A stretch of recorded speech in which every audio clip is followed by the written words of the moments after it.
The Bible. What if I told you that there were once other books that made up the Bible? Books once read and revered, now considered lost. Books that tell a different story, ones you've never heard of before? You might be surprised. What if you knew that there were several secret books of the Bible that many Christians don't know about? In this video, we will look at some of these lost books. What is the Apocrypha? The word Apocrypha comes from a Greek word meaning hidden or concealed. It refers to a collection of 14 books that are included in most Catholic, Orthodox, and some Protestant Bibles, but are generally excluded from the Protestant canon. These books were written between the Old Testament and the New Testament, and were considered part of the biblical canon by early Christians. However, they were later removed from the canon for various reasons. Most of the books in the Apocrypha were written in the Greek language during the period known as the intertestamental period, which is the time between the Old Testament and the New Testament. Some of the books in the Apocrypha include the books of Tobit, Judith, Maccabees, Wisdom, Sirach, and Baruch. The Apocrypha also includes some non-biblical texts such as the Prayer of Manasseh and the Odes of Solomon. One of the most well-known books in the Apocrypha is the Book of Enoch, which tells the story of Enoch, the great-grandfather of Noah, and is considered a key figure in Jewish and Christian eschatology. This book provides a glimpse into the apocalyptic literature of the time and contains some of the earliest descriptions of fallen angels and the Nephilim. The inclusion of the Apocrypha in different Christian traditions has led to some debate and discussion among theologians and scholars. Roman Catholics, Eastern Orthodox, Oriental Orthodox, and some Protestants recognize the Apocrypha as part of the biblical canon, while mainline Protestants generally do not. The reasons for the differing views on the Apocrypha vary and often relate to historical, theological, and political factors. Why are they called lost? Despite being hidden, these books weren't actually lost, but were discovered and studied by Christian scholars throughout history. So why are they referred to as lost? Perhaps it's because they got lost in translation, or perhaps they were lost when they were taken out of the Bible. Whatever the reason, these books offer a fascinating look at the early development of Christianity. If you want to learn more about them, keep watching because we'll talk about some of the more famous ones. Number 1. The Gospel of Thomas. Discovered in 1945, the Gospel of Thomas is a collection of 114 secret sayings attributed to Jesus Christ. Written in the early 2nd century, it was found alongside other ancient texts in a clay jar buried near the Egyptian city of Nag Hammadi. The discovery of the Gospel of Thomas shocked the world as it provided an alternative perspective on the life and teachings of Jesus. It offers a different view of Jesus than what is presented in the 4 canonical Gospels, making it a controversial text among Christians. The authenticity of the Gospel of Thomas has been debated, with some scholars arguing that it is a genuine record of Jesus' teachings, while others believe it is a later forgery. Nonetheless, the text provides valuable insight into the development of early Christianity and the various beliefs surrounding Jesus Christ. Why did they reject it? It lacked a clear apostolic connection and narrative. The Gospel of Thomas only contains sayings attributed to Jesus and does not present a narrative of his life, death, and resurrection. It was likely created during the 2nd century, much later than the 4 canonical Gospels, and doesn't mention key events such as the crucifixion. As a result, its historical accuracy and reliability have been questioned.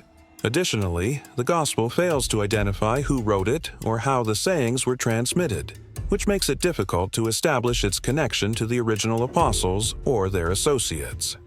Number 2. The Book of Enoch. The Book of Enoch is a pseudepigraphal work attributed to Enoch, the son of Jared and grandson of Adam.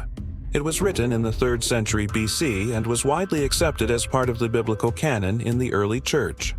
However, it was eventually removed from the canon due to its unorthodox and mystical content. The Book of Enoch contains a variety of material, including apocalyptic visions, stories of fallen angels, and instructions for living a righteous life. It is particularly known for its detailed descriptions of the fallen angels and their interactions with humans, as well as their punishment for their transgressions. The inclusion of the Book of Enoch in the Bible would have provided a fuller understanding of the beliefs and traditions of the early church. It would also have offered a unique perspective on the nature of sin and the consequences of disobedience. Furthermore, it could have shed light on the development of apocalyptic literature during the intertestamental period. It was deemed too mystical and complex. The Book of Enoch contains highly symbolic and allegorical language that can be difficult to interpret. Its complex narrative structure and esoteric teachings were seen as confusing, and its inclusion in the Bible may have caused confusion and difficulty for readers.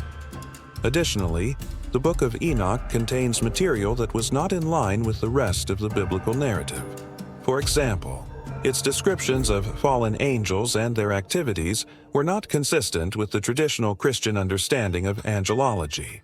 Moreover, the book's use of numerology and other mystical elements were seen as superstitious, and its inclusion in the Bible would have introduced elements that were not in line with the rest of the biblical text. The criteria for the canon. The criteria for canonicity referred to the standards and principles used to determine which books should be included in the biblical canon, the list of books that are accepted as authoritative and inspired by God. While there is no single universally accepted set of criteria, certain criteria have been widely used and debated by theologians and scholars throughout history. They are 1. Apostolic origin. 2. Widespread acceptance. 3. Orthodox content, apostolic origin. This criterion refers to the idea that a book should have been written by an apostle or someone closely associated with the apostles, such as a companion or disciple. The apostles were considered to be the original recipients of divine revelation, and their writings were seen as having a direct and authoritative connection to God. Widespread acceptance. This criterion refers to the idea that a book should have been accepted and used by the majority of churches and Christian communities. Widespread acceptance was seen as an important way to ensure that a book was truly authentic and representative of the teachings of Christ. Orthodox content. This criterion refers to the idea that a book should contain teachings that are consistent with the rest of Scripture and that do not contradict or undermine established Christian doctrine. Orthodox content was seen as an important way to ensure that a book was truly part of the Christian tradition and did not introduce new or heretical teachings. Why are they important? The importance of these criteria lies in their ability to help scholars and theologians distinguish between genuine and authentic books that were part of the original Christian tradition and those that were later written and may not have the same level of authority or inspiration. By using these criteria, scholars and theologians can better understand the historical development of the Bible and the process by which the canon was formed. They are not lost. These books are not lost. They are historical artifacts that played a significant role in the development of Christianity. While they may not be considered part of the biblical canon, they are still valuable sources of information about the beliefs, practices, and struggles of the earliest Christians. They provide a window into the diversity of thought and the richness of the early Christian experience and help us better understand the historical context of the Bible. They teach us about the beliefs and struggles of the earliest Christians.